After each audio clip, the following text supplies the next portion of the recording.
Hey, everybody. Welcome back once again to Inside the Matrix. We're very happy that you're joining us whenever that may be.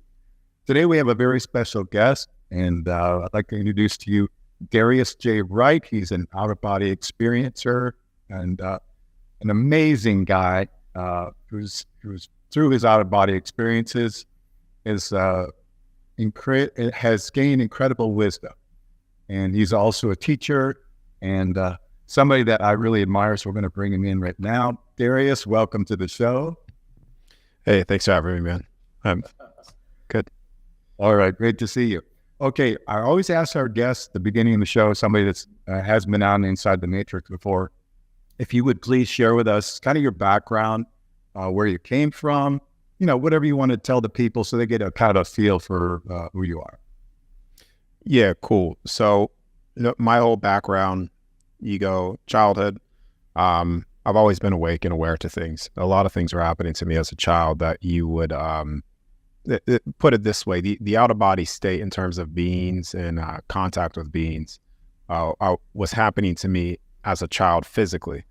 So much so that my parents would also see them, and all of these things were happening to me as a child that I really couldn't, I didn't really understand. I mean, opening up places, gateways, dimensional spaces into the physical realm.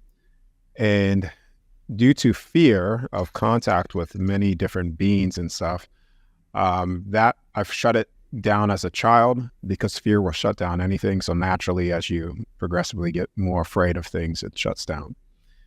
16 years old, I've always had like a sleep paralysis, but I never really knew what it was until I started to understand that that's the gateway to the other side. So 16 years old is when I was taken out of the construct completely by a being called Celeste. She showed me all things. And at the time, when I was 16, I couldn't really understand what she was showing me because I could only bring back the feeling. Yeah. And she was showing me the beginning of things, the void, the black space, how time works. And I've been shown that numerous times in the out-of-body state to present day. She was showing me how all the dimensional spaces, I remember tuning into all the dimensional spaces, rounds, and constructs, and she was showing me all this, and I had no idea how to put it into words, but now I do now, due to all of my experiences. And from that point of 16 onward, I have been not necessarily consciously, but you fast forward to 2014, that was many years. I was still experiencing things, but again, I didn't know what it was. 2014, when I was in Morocco, is when everything kicked off again, and it never stopped. Is where I was waking up in sleep paralysis every single night, and to the point where I begged it to stop. It did stop temporarily, but it just kicked right back in. And then every single night I was popping out of my body. I was seeing beings, seeing a lot of things that were taking place that I like I said, I didn't know. It was almost like a kid in the like Disneyland for the first time. I didn't know what the hell was going on, where things were, and it took me a long time to start to pinpoint certain locations, pinpoint certain things, and understand what was going on throughout this entire process. There was one day, this had to be, a year to 2 years from 2014, where I was like, okay, I need to know how to control this. And then I started to go into a lot of like the deep science around this, right? And when you look up what sleep paralysis is related to science, they know absolutely nothing because they're talking out of their ass. Okay. So it wasn't until I started to understand certain sleep cycles and I started to actually put myself in sleep paralysis, what you would say at will. And so there's a process that I use now of shutting down my body, where if I want to every single night, I'll shut down my body into sleep paralysis and I'll leave my body every single time. So much so that when you leave your body, there's a difference between dreams and lucid dreams are the same thing really. But there's a difference between the dream state and the out-of-body state, right? Because the out-of-body state, when done properly, the way that I am telling you is it's no different from a near-death experience, but it's a near-death experience controlled, because the only time where you shut down the body so dramatically and let the soul begins to exit where you're 100% fully conscious is when you die. And you could, there's many people that could attest to this that are near-death experience people, how they exit the body and a lot of the things that I'm stating. Now, when you leave, it is more physical than having a physical body, and that's one of the biggest shocks that was to me when I started to have them, because I was expecting something different. But your soul holds a temporary imprint of your physical body. This is, again, when I allude to near-death experience people, this is why a lot of people on the other side still have the same, like they look the same in terms of their blueprint of their physical body, but it's a blueprint of perfection in the soul body. This is where you can have a grandmother that died at 80, but they're in their perfected version at 30, even looks more better at 30 than they did in the physical body. And so it is a lot more physical, a lot more dense when you leave the body, and the contact that you make with beings and the things that you see is no different in terms of contact like this, but it's, like I said, more real and all the pleasures of physicality with no limitations. These beings will take you to places outside of the realm, show you dimensional spaces. And most of the time when you're out of your body, when you do it at will, you could start to command and demand to access certain things, and they will present themselves to you because you as a soul, your consciousness is the dictator of the universe. You're part of the creation of all things. You help create all things. And so your ability to access things is you have access to all things. Each and every soul has access to all things, and they need to step into a place of empowerment when they do leave the body, because when they command or state something with the spoken word, the universe literally bends at your will because you will it into creation. So that's a backstory of it to now. Hope that helps. Oh yeah. It's that's pretty amazing. And it's so intriguing, and it brings up, just lots and lots of questions. So first of all, let's talk about how you perceive the realm that we're in, because we know we're in a realm. We're in, I would say it looks like a holographic realm to me. How do you perceive it, and how were there any beings that kind of gave you some insight into this world that we're in right now, this crazy ass shit show that we're in right now? What's your take on that? So when I was showing the realms, the constructs, right? It actually, some of them look like fish bowls, open fish bowls. When I was showing, it almost looked like they were stacked on God's shelves. Now, when you look into a lot of the text in the Bible things, there's a lot of truth in all that. But it's, give him a bit of truth and then put him down a path of disempowerment and all that stuff. Right? Sure. And so we live within a realm, in this realm anyways, and that realm is contained within a construct.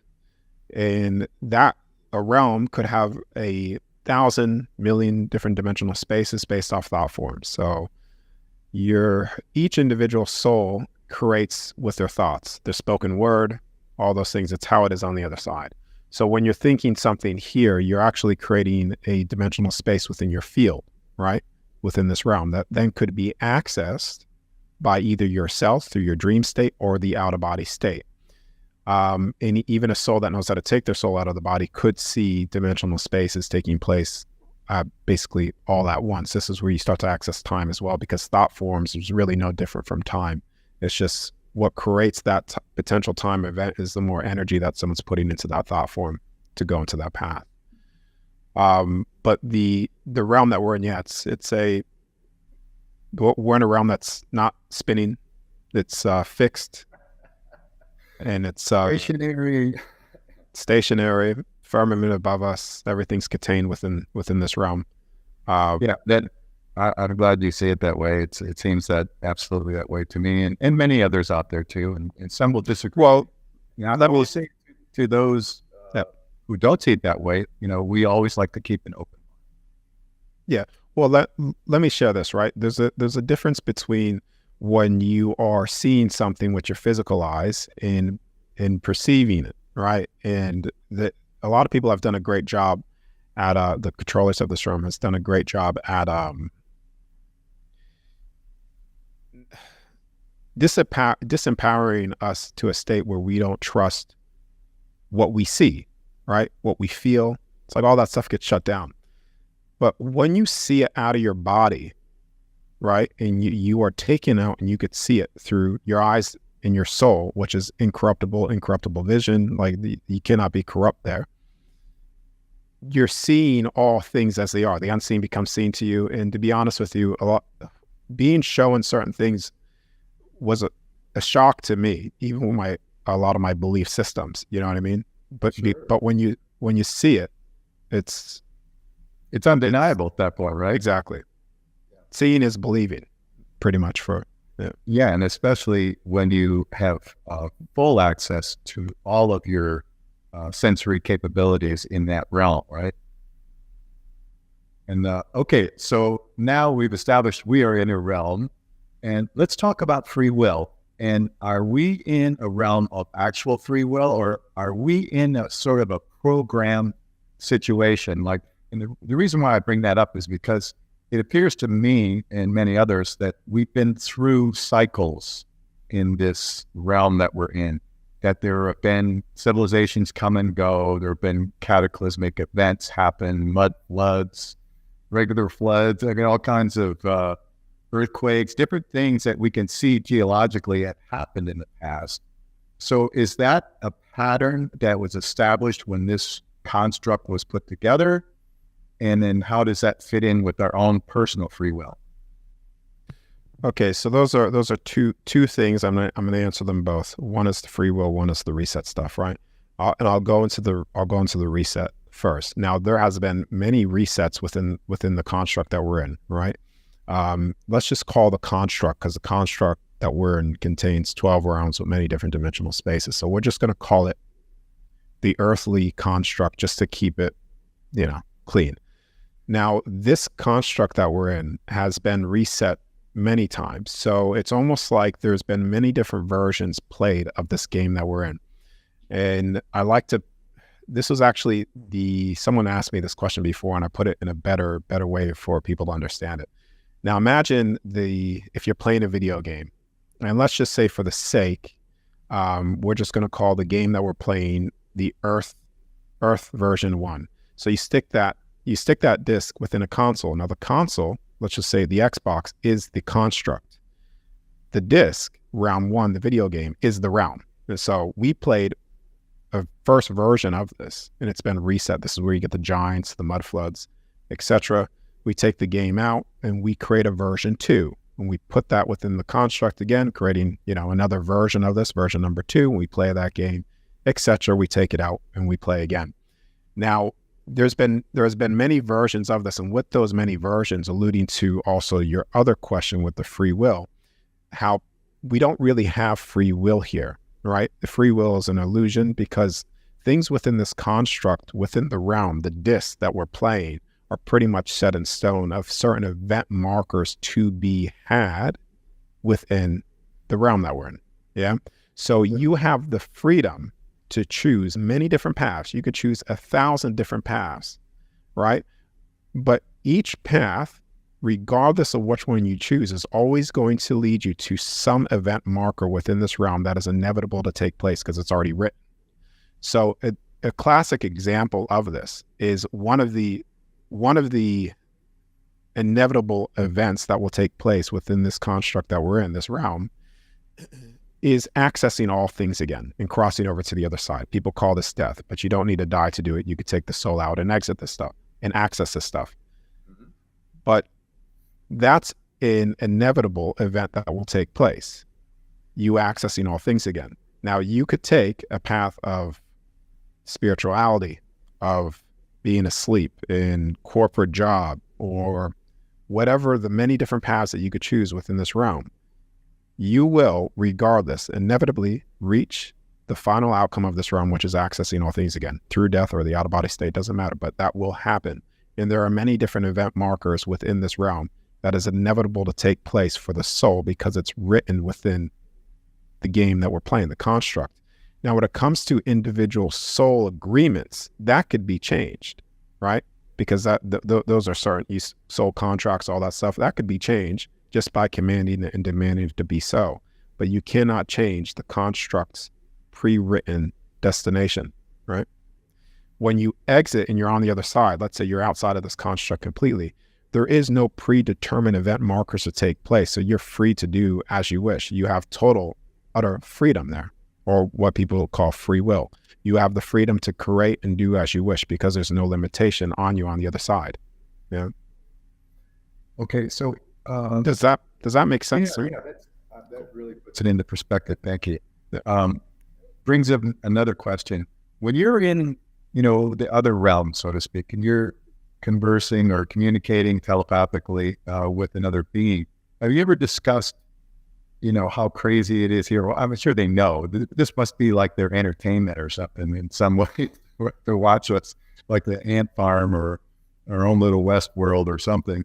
And their perspective on how evil operates in this realm. Is it just like, they're just playing around, or is there any more consequence to that?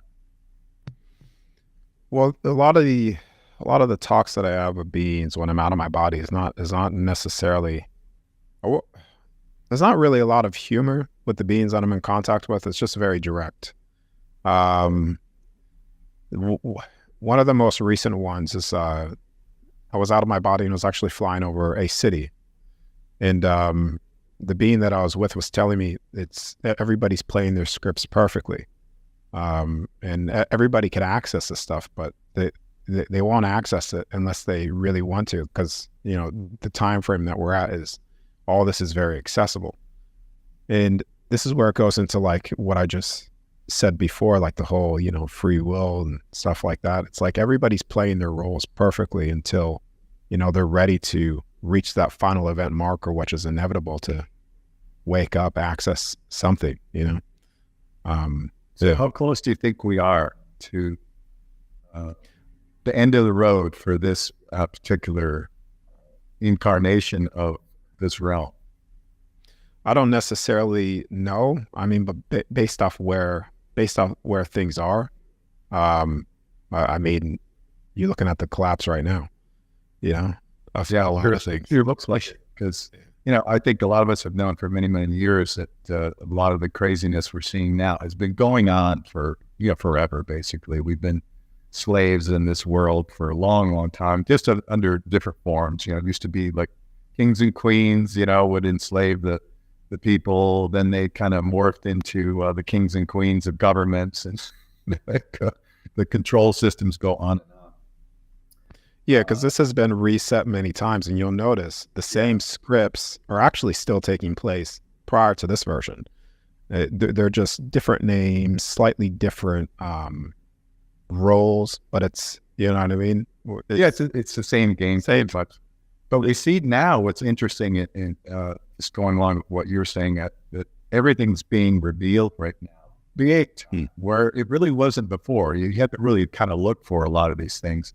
But now, I mean, it's flooding out so fast. Even, what we refer to as the normies out there are going like, what? Everything is being revealed at a lightning pace, which I think is great, because it's got to be, it's got to be aired out. People have got to see what it is, and then hopefully we can all rise above it at some point. I think that's going to be the grand finale. At least I hope so, where we all come to that realization. But all the things are being revealed in terms of, I mean, you could go, I won't go really deep on that because you're on board, you know what's going on. But it's all is being revealed as well, but also the accessibility of access to things is also available too for people that desire to access it, right? And this is where I don't really like the date stuff, like, when is it, because it's happening now, and it's more accessible now than ever before. And it's probably not like it's not really a time thing. It's more like a sequence of events, wouldn't you say? Yeah, absolutely. Yeah, Yeah. that's what we're experiencing. So nobody could put a date on and when something's going to happen because it just depends on the events that lead to that something, right? Mm. Yeah. That makes sense. Yeah. No, and that's how it was actually shown to me. I don't know. I wrote it down in my notes, but I don't know the exact date it was. But I was showing how time works in a better way for people to visualize it. And it was a being out of my body showed me basically on a table a deck of cards. She laid out the deck of cards, and she said, "You perceive time by going from one card to this card to this card to this card. It's all event driven, and so you experience it very in a linear fashion, right? And this is how we view time on the other side. She put them all together. I looked straight down, and it was all happening all at once, right? And so this is also what you could experience as well. This is some of the stuff when you're out of your body. When you see things, you start to see things all happening. This is individual thought forms, potential time events, and that's where it can get a bit confusing as well, what people are seeing, accessing in their dream space, etc. Yeah, because we're really limited until we expand ourselves in this realm. Like we come in here with amnesia, which I understand in other realms, we don't have any of that, right? We have full access to our memories and that kind of thing. But in this realm, we come in, we're squashed down with amnesia. We're like, who the hell am I? Where the hell am I? What the hell's going on? So you spend your life moving through all that and trying your best to figure it out. And that's, of course, what we're always doing here. And one thing that I heard you mention before was the halls of Amenti. And people also refer to the Akashic records and things like that, that all events are actually recorded and stored somewhere where people can access it. That's fascinating to me. Could you talk a little bit about that? Yeah, so everything is contained within the universal records. So if we were to say the database on the other side of all things, that includes the what people call the Akashic, which is your soul records, what people call the halls of Amenti, the cathedrals, which is more the records of the heavenly realms. It's all contained within the universal records. And this is a infinite space, essentially, of different areas that you could go into to access certain constructs, etc., time events. Now, it's to go into the halls of Amenti. The halls of Amenti was a point in time here where people are calling the mud flood stuff, the pyramids. That point in time was I access the halls of Amenti quite a bit because it's a period of time that I've been closely at that time frame I was in. And so I keep on being presented with that particular hall to access things around there. I mean, you're talking about all the things back then were all the physical capabilities of the body were on par with the what you're capable of on the other side. All things were actually integrated within physical density. This is why everything. Yeah. This is why everything was mirrored. Everything was mirrored based off how the nature of reality actually operates, right? All things were, they understood that. That's how they were able to actually predict certain time events, because they were able to access the dimensional space of time and see that occurring within this realm, the inevitable events that will take place. So they were all on par in those records, the halls of Amenti. Fascinating. So what did you notice about the times of the Great Pyramids and during that cycle? The technology, was it mostly that the capabilities that we have innately, all the abilities to, let's say, bilocate, speak telepathically, all that kind of stuff? Yeah, it's all that was there then in that time period. Yeah. So all of this is where when you get people like Anubis, right, that are like animal/human hybrid. It wasn't necessarily a hybrid. It was the body was able to transform into that which the soul wanted to express itself. No different on the other side. So when you're on the other side, you could change the way you look, right? This is why I said before, you get grandmother that's 80 years old, that's 30 years old. When you cross over, something you could change whatever it is that you want to express your appearance as on the other side in that particular time frame as well. And that's something that was taking place at that time. So that's fascinating. So it seems like the ultimate technology is us as creator beings, right? Because, we have physical technologies here, we have the internet, we have all these things that we use, little tools, but they really pale in comparison to the abilities that we have as creator beings. Yeah, the technology is a very poor copy of what we can naturally do. This is where you start to look into Project Looking Glass. So Project Looking Glass is a technology that could see potential time events. Now, you could use a piece of machinery to do that, or you could use the natural abilities within your soul when you have the out-of-body state to access thoughts and time. Like we could do that, right? I've done it myself.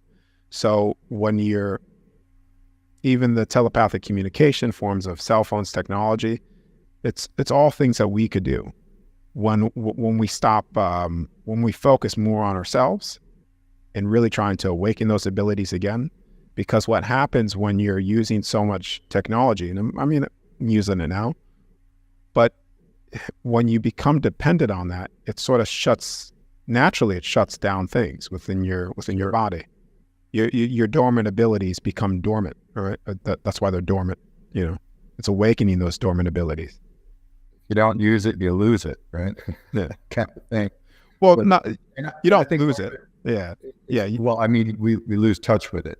So if we spend more time trying to develop our abilities, I think it would be a lot more advantageous to us. Could you talk about what it's like for you when you kind of a state you get into, maybe just a little bit about how you obtain the out-of-body experience and leave your body and what that's like? So asking me the process of how I do it, yeah? Yeah, kind of the process, and then what does it feel like to you? I'm sure it feels like you're very free once you pop out of the body, right? Yeah. So when you start to do the out of body state, this is why I said everybody could do this, and it's not necessarily a thing that you even need to train years and years. It depends really. But you don't need to be like this monk master to do this, because you're pretty much doing this all the time when you are going to sleep, right? But it's just you're not conscious of it. So when you are trying to come out of your body, you need to understand your sleep cycles, right? So when you're going to sleep every 90 minutes, right? You enter typically it's like give or take, you enter a deep part of your sleep, what your brain wave goes into delta, right? Now, if you could become consciously aware in that state and awake while your body is shut down to that degree, you're in sleep paralysis every single time. And when you understand the processes of sleep paralysis, of how to exit the body, and you do it correctly, you'll leave every single time without question. The thing what holds people back is because when they enter sleep paralysis, the feeling of it, for those that have had sleep paralysis knows exactly what I'm talking about, but people that don't know what sleep paralysis is, it's going to be very hard for them to really understand what I'm saying unless they experience it. But when you enter that state, it literally feels like your body is completely dying. And that default program of death and anxiety, it's taken me a while to control that, even though I wasn't afraid of death because I was leaving my body all the time. But it's just the default program within the physical body kicks on all the time. You need to learn how to control your emotions. That's a difficult process to do, getting rid of the fear of death, controlling that within the physical body. Because that's what it feels like. It feels like you stop breathing, you can't move, scream, anything, right? And typically what people do in sleep paralysis is they try to wake themselves up by moving their pinky, their toes, anything to wake the body back up. And that feeling of oh my God, I think I'm dying. And then when they wake up and they're like, oh, I'm completely fine now. That very sleep paralysis state is literally the gateway to access the other side. It's no different if you exit your body in sleep paralysis than what will happen to you when you die. The soul will leave the same way. And so when you get rid of the fear and you do leave, the feeling is a shock, because it's not what you may think it is, where you are, yes, it's pleasure, right? It's all the pleasures of physicality. But one of the biggest shocks that you'll realize is that when you actually come out, it's going to feel no different than if you've gotten out of bed with your physical body. That's what it's going to feel like. It's literally going to feel like you've stood up out of bed with your physical body, but when you turn back around and look at the bed, your physical body will still be there. You'll be able to touch your hands and it'll feel just as physical as the physical body that you just came out of. And that's a shock, right there, because now you realize that, wait a second, consciousness really does exist outside the body, but it doesn't only exist outside the body, but the other side is just as physical as the physical realm that I'm in right now. But when you look up, do you see your hand and you see your actual body? Yeah, all the point too. So you see your body laying there, but you also see you there. Yeah, that's awesome.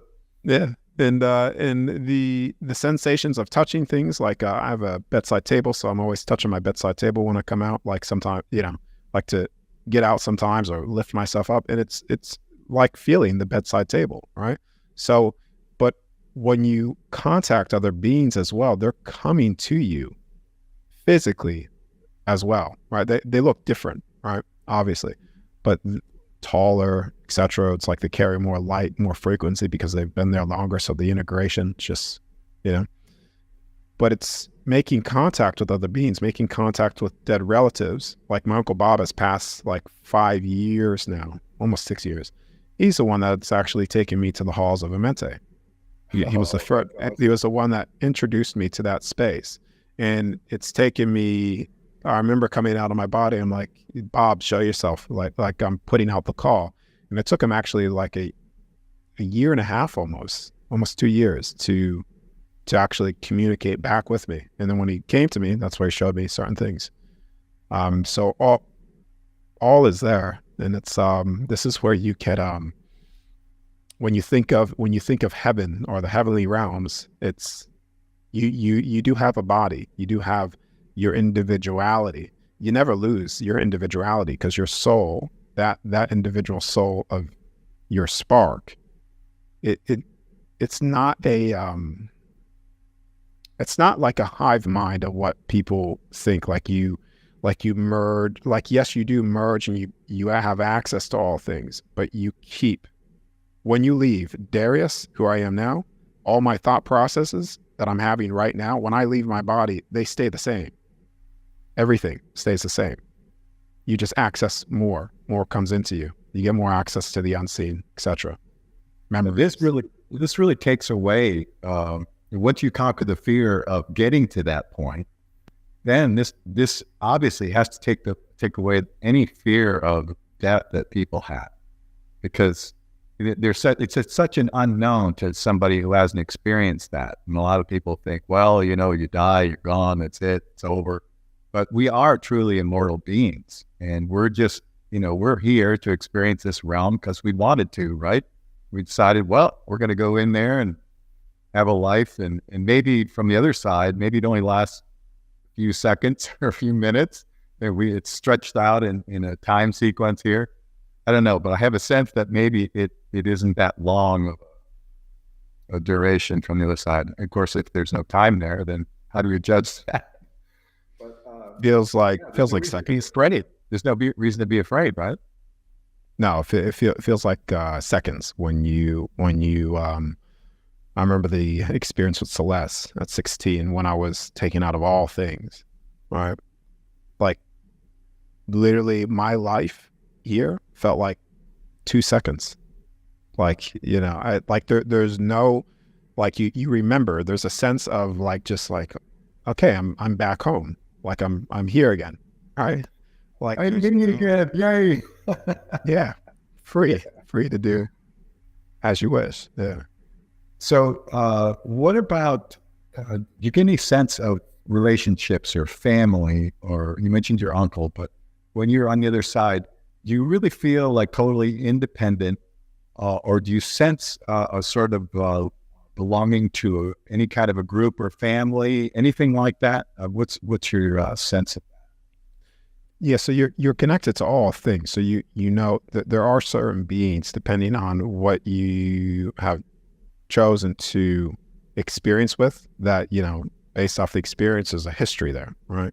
So there are beings on the other side, like the beings that have been in frequent contact with me when I'm out of my body. I don't know them because they're not here, but I know them because, there's a deep knowing of all these beings that I'm communicating with, right? And that's the same thing on the other side. There are certain beings and entities there that you've known for, you could just say eternity, right? But when you're there, it's like, wait a second, I know you. And then all the stuff starts to come in slowly. A lot of near-death experience people talk about this as well. But yeah, there's a connection to all things, but you do have individuality as we do here. It's just your ability to connect to souls, feel souls, because this is why I said before, like, we're all naked, right? Because like you could tap into that soul's pure energy like that, and all souls do that. It's like you just know the soul, like reading the book. There's You can no see all full things. anybody. No, not at all. No, and there's no reason to. You're just being who you are. Yeah. Your expression of who you are as a creator being. And I feel like that at times, maybe when we're in that realm and we decide to come to a place like this, that maybe a bunch of us come at the same time to sort of experience something like this. And do you have any other memories of other realms that you've experienced besides, this particular one we call Earth? Yeah, I do. I've different memories, but it's more of the thing is, when you're there, when you fully come out of this construct completely, you have the ability to create your pleasures, and let's just say your greatest pleasures and your greatest fears, because there's no limitation on you. So a lot of the things that you experience there are literally your manifestations of pleasures, and you create the realm to experience that, etc. So a lot of the places that, like, when you're there, this realm construct in particular is the only one where we are experiencing the extreme of what we are not. But when you're over there, depending on you, the soul, you could have 100 different realms based off of thought forms that you want to experience materialize there to have that experience. So yeah, there's many. And this is where also when people have dream spaces as well, or in the dream space where they are experiencing something pleasurable, it's because as above, so below, you still have that degree to do that here. But a lot of people don't know what the dream space is, which is typically you're manifesting a dimensional space within your field to experience either your pleasures or fears, etc., based off of the emotions that you've been having. Interesting. That makes a lot of sense. So what is deja vu? When we experience that, like is that connecting with a thought form that we've had before, maybe? Yeah, deja vu there would be two ways to look at this. You're getting deja vu because, like I said before, when you are on the other side, all things are happening all at once. So certain event markers within this realm, like, the preset things, and before you come in, you've known that, right?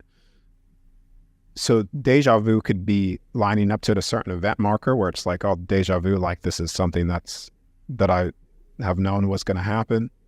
Could also be a potential, when you're dreaming as well, you tapping into a potential time event that was in your field that has been now put in, like you're actually walking it. Those are the things that I have around deja vu. Okay.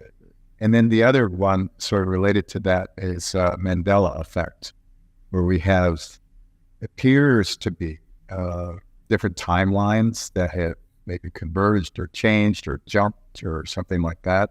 Any thoughts on that? Well, the Mandela effect did happen. So uh,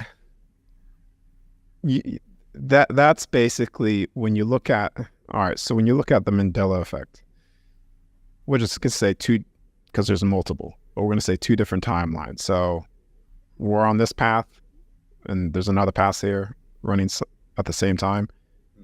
They've pretty much merged together. So two time events merged together, and this is where you get still certain things. Yeah. So it's just a merging of time. Yeah. Yeah. So there's things that we know we're in one timeline, but now they're not. So it's a result of them both coming together. And is that part of the programming of the construct or the realm that causes that? Or is it, what do you think causes something like that to happen? Well, when you look at completion, right? So a realm coming, the construct game coming to completion, things have to merge together into one timeline event. Like everything, it doesn't get with a completion, right? It's like those, trying to find the best way to explain it. It's like that there's many different paths, like there's no such thing as free will. There's many different paths that you could choose, but all those 1,000 different paths that you could have chosen in your life, the event marker within this realm, those paths will seem to go all over the place, like this direction loop here. But as you get closer to the final event marker, they converge together and they all hit that same point. Does that make sense? Yeah, that makes a lot of sense. And I think that's what we're experiencing right now. I think, we have free will on a small level. Like, if you wanted to get up and just walk outside right now, you could, or you wanted to jump in your car, or, you could do all of those things. But it makes sense that, like you said, ultimately the way we live our lives will be brought to that point that we're supposed to be brought to. Now, how much, there have been books written about the time between lives and that we experience in the realm that you're talking about. You think we pick our parents and our family when we decide to come to a place like this?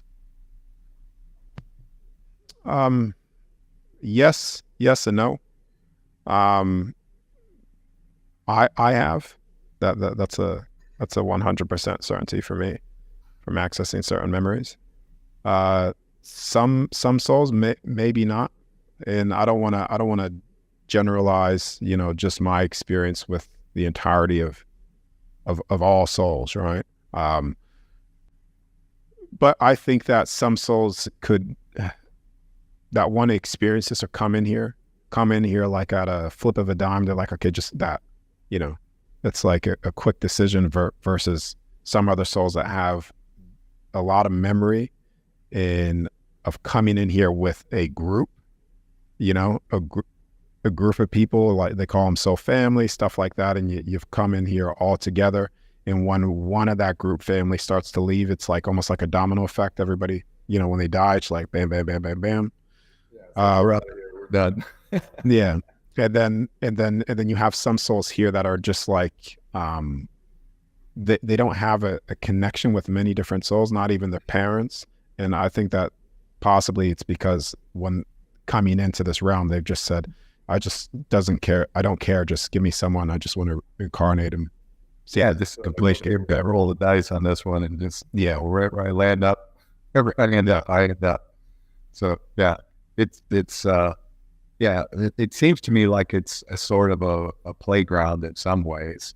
Although once you're here, it's like, maybe I could have picked a better playground, at least at this point where it's all so chaotic and crazy. I'll tell you have a bunch of playgrounds on the other side. You actually have them. Like in your dream space. But if you know how to control that, You can navigate when you're going to sleep, and you could be out experiencing, like I said, your greatest pleasures now, really. But gives us all something to look forward to, right? Yeah. And okay, I've heard you talk about the void. So let's, if you would please, tell us about the void and what that means, what it is, kind of what you sense it is, and how it relates to creation. Yeah. So the void that's the beginning of all things, right? So I'm gonna put this in two ways. So it's like going two different directions, but you'll see where I'm going. One, here in the physical body, when you want to imagine something, right? Because it always starts with the thought, the spoken word. Right? When you want to imagine something and close your eyes, you start automatically. You're in the black space. You could say the void, right? It's black when you close your eyes, and then when you start to imagine something into creation, into your forefront of your mind, then you start to visualize, and then light is birthed. Light is birthed from the void within yourself. No different. As within, so without. As above, so below. The beginning of all things is the black space, the void. Light is secondary. Light is birthed from the black space. It's black because it holds all the color, holds all the frequency, right? And so when you're in that space, the beginning of all things, when you want to create something, that's where you start. That's where you go. It's not necessarily a place that you travel to, your soul travels to, because it's within your soul. It's within each individual soul. When they want to manifest something. Vibration state or a frequency state, maybe? Yeah, it's just I mean, that's a place to put it if you want to look at it that way. But it's just like it's a space that you always remain and have always been. Yeah. Because you're sort of there right now, even if you close your eyes. Like I said before, I'm going into the physical. You're still sort of there, and you could tap right back into that, even now. It feels like home. Yeah. So that's a place that creates all things. The extreme, the heaven and hell, the duality, all exists from there, right? When you want to create something for your soul to experience, you create it from within the black space, the void. You birth it into creation, and then your soul can have whatever experience, your pleasure, etc., that you want to have. It's peaceful there, and it's almost like the feeling. You're tuned in and you're tapped into all things, while at the same time it feels very, very empty. It's like that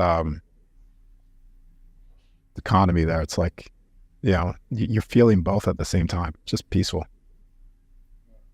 Sounds pretty awesome. Yeah. Now, as far as this realm is concerned, this construct, would you say it was created by one entity, or was it created by multiple entities? Was it created and then, sort of like you're using the analogy of the sort of a game that is created and we move into? Do you have a sense that this was just one being that created this, or was it a collective experience of creation to make a world like this? So, multiple beings have created this. When you look into the cycles of events and time here, it's supposed to be based off 13, right? They've taken the 13th out, the 13th month, 13, it's all based around 13. And like I said before, this realm is a reflection of as above, so below, as within, so without. So 13 beings, right? But people think that this one creation was created by a singular God, right? But this was a collaborative creation by 13. When you think about just like these bodies that we have, it's the mind that it took to create this with all of the different functions, down to the cellular level and even beyond that that these bodies can actually perform. The ways that we have our immune system reacts, the way all of these different functions in our bodies react, and we're finding more things all the time about how amazing the body is. What a mind it took to actually come up with that, right? That's incredible to me. That these this could be done. The body is just a copy of the soul on the other side. So it's like your soul on the other side could be whatever it is you want, but the body, the physical body, is the perfection of the universal blueprint for the soul's expression, right?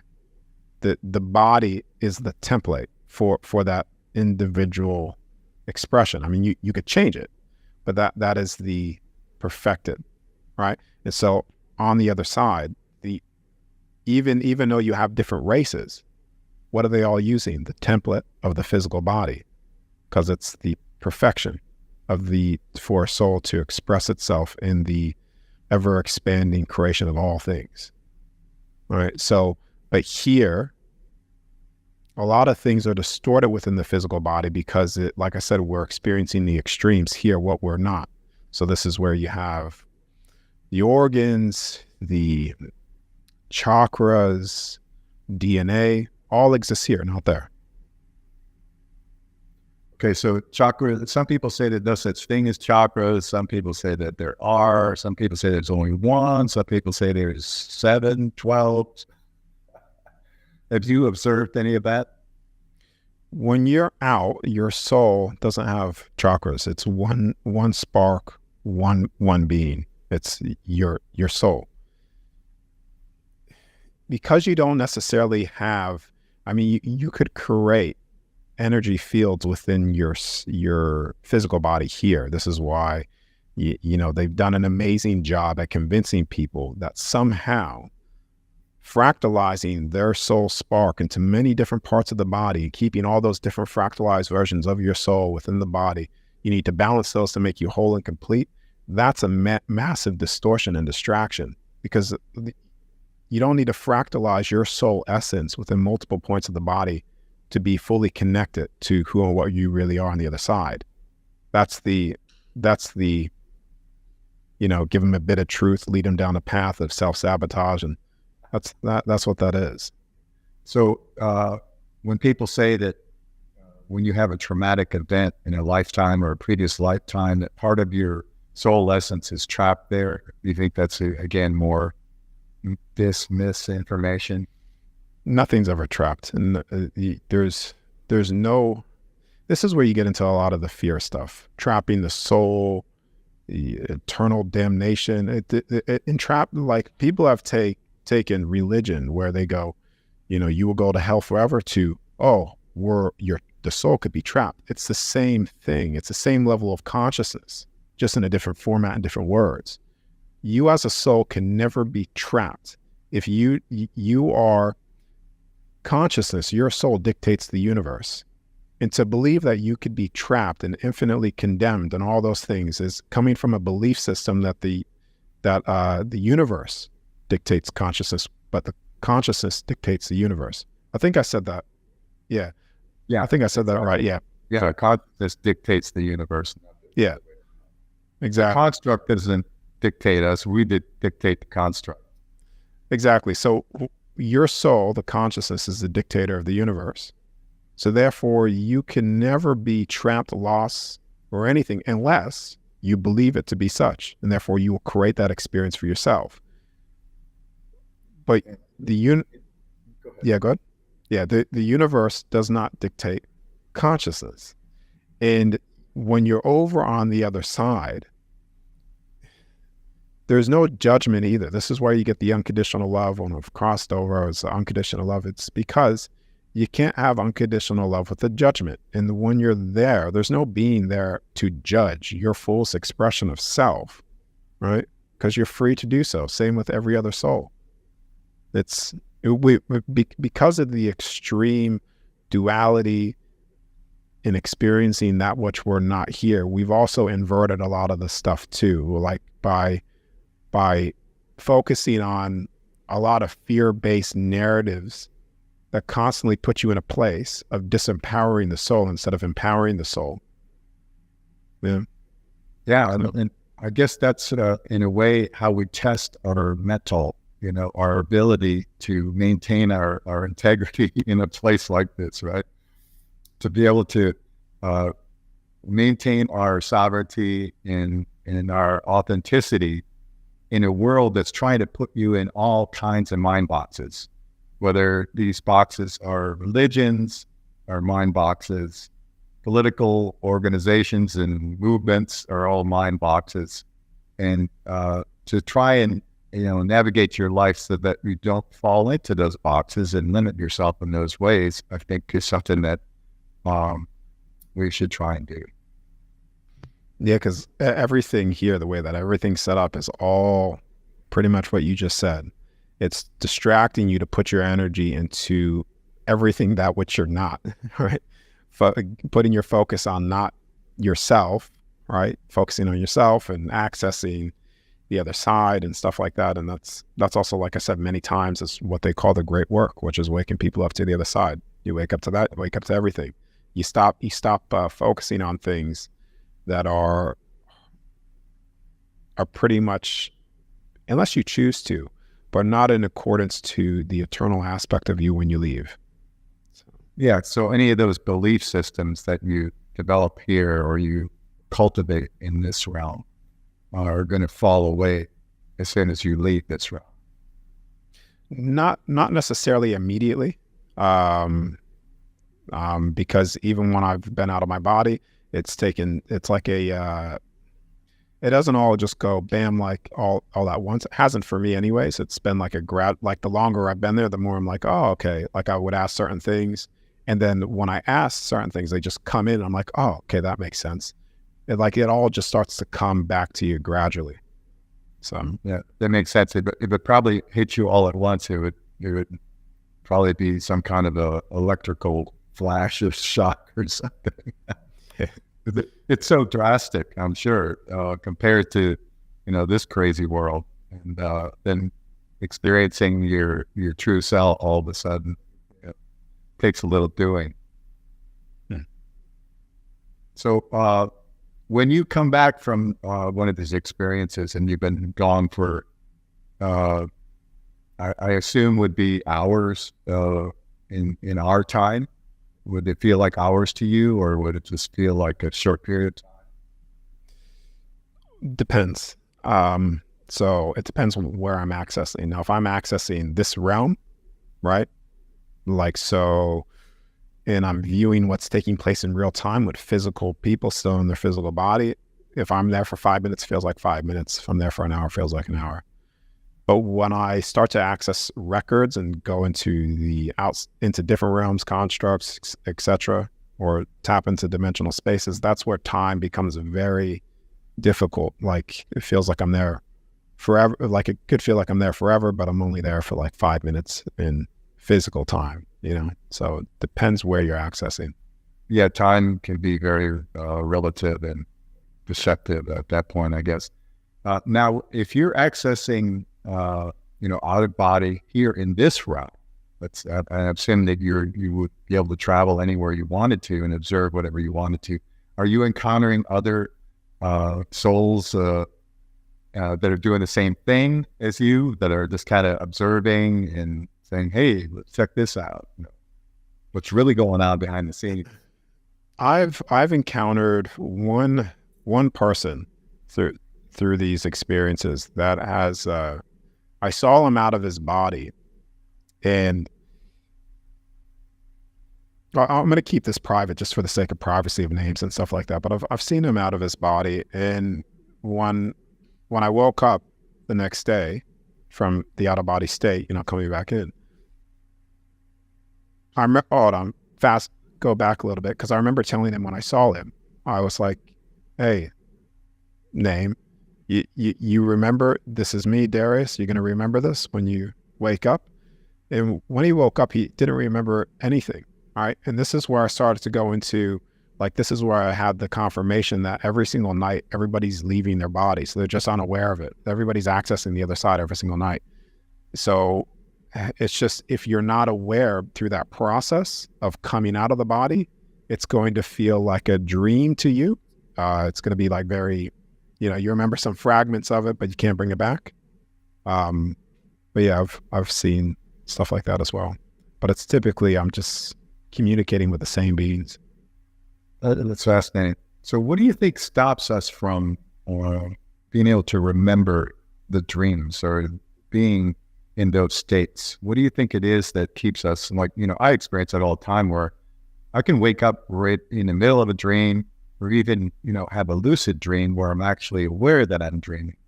But then usually it doesn't stay with me. Once I go back to sleep and wake up again, I might remember a part of it, but then, it just kind of goes away pretty quick. Any thoughts on that? All right. So it's just your consciousness, how much your consciousness is there. So basically, if you were to,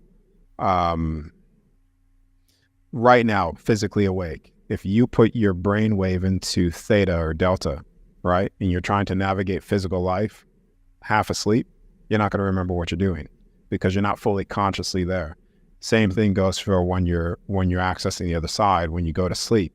If you're not 100% fully consciously there, your consciousness there, it's going to be no different. So like I said before, when you're in your dream space, there are ways to become fully conscious and fully aware, and snap, you're right there, right? And when you're snapped in there, you will become fully conscious, fully aware, feel like you have density, etc. And then you would be in the out-of-body state.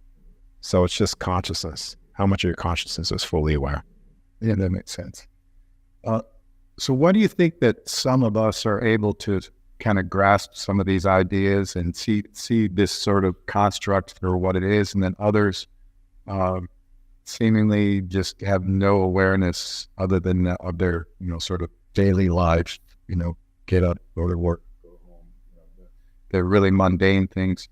Is that a choice that we make before we come here to say, well, I'm going to live a life where I'm just totally oblivious to my own existence? Well, or, the very mundane daily things. Yes. Yes to that question. Some people they're playing their scripts and choosing.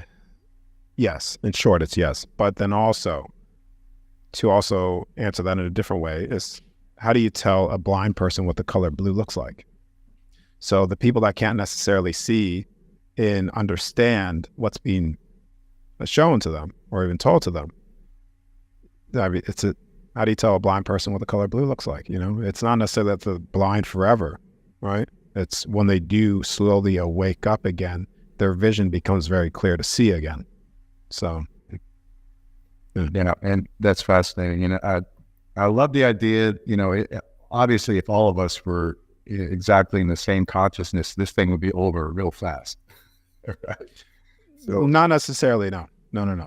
So when this is a thing where it's another distraction. So it's another distraction of waiting. So could you imagine if all souls were awake, then something would happen, but not necessarily, because you as a soul right now, each individual soul can access this if they have the willingness and desire to access this. You come into this realm, this construct, by yourself. It's an individual inside job. And so when you leave, you're not leaving with everybody else. You're leaving with your soul, yourself. It's always an individual self, right? It's never waiting for anybody else. Because if I were to sit back and just wait for everybody else to catch up to me, then I would be doing myself a disservice, because I would be crippling myself by intentionally, Sure. Yeah. That makes sense. So you teach people how to do the out-of-body experience, right? Yeah, I do. Okay, well, tell us about your website. Tell us about how people can get in touch with you, and if you're open to communicating with people about some of this stuff and teaching them, and how you go about doing that. Yeah, so everything that I teach related to the out-of-body state is all on my website. just go there. You'll see the things that I have on offer. There's a method that I do. It's the 3-stage method that teaches people how to do the technique that I've used on myself to leave my body when I choose to leave my body. Like I said before, the people that are interested in this and wanting to do this, I wouldn't necessarily treat this as a game per se, right? Because there are a lot of things that will be shown to you, and a lot of fear will be brought up to you that you need to deal with. And this is stuff that I cover in there as well. So getting rid of the fear of death, etc., because that's really important, because fear is the number one thing that prevents access to not only accessing the other side, but also accessing all things as well. If there is one thing, that's it. So yeah, everything's on the side. I think also in this realm, fear keeps us from accessing just our own abilities that we can, use here as well. Yeah, exactly. Yeah, and our own awareness of ourselves. So that, fear is a huge thing that we all have to work on. Yeah. That's why you put the body into a state of fear and survival. It pretty much shuts down everything. Like you get tunnel vision, and so it's 100%. Awesome. So I will put a link in the description for your website so people can find you. And Darius, thank you so much for sharing with us today. It's mind expanding and just great to be able to talk with you about these things. And it's really exciting, and reassuring that all this is going on and that this is possible for anybody that wants to do these types of activities and really become in touch with who we really are, right? Yeah, it's important. It's really important to access that which you will naturally go to when you leave this realm, if you desire to. If you don't, then inevitably. Yeah, it's totally up to each individual what they want to do. If you're happy just where you're at, then go for that. Yeah. Thank you so much, Darius. Yeah.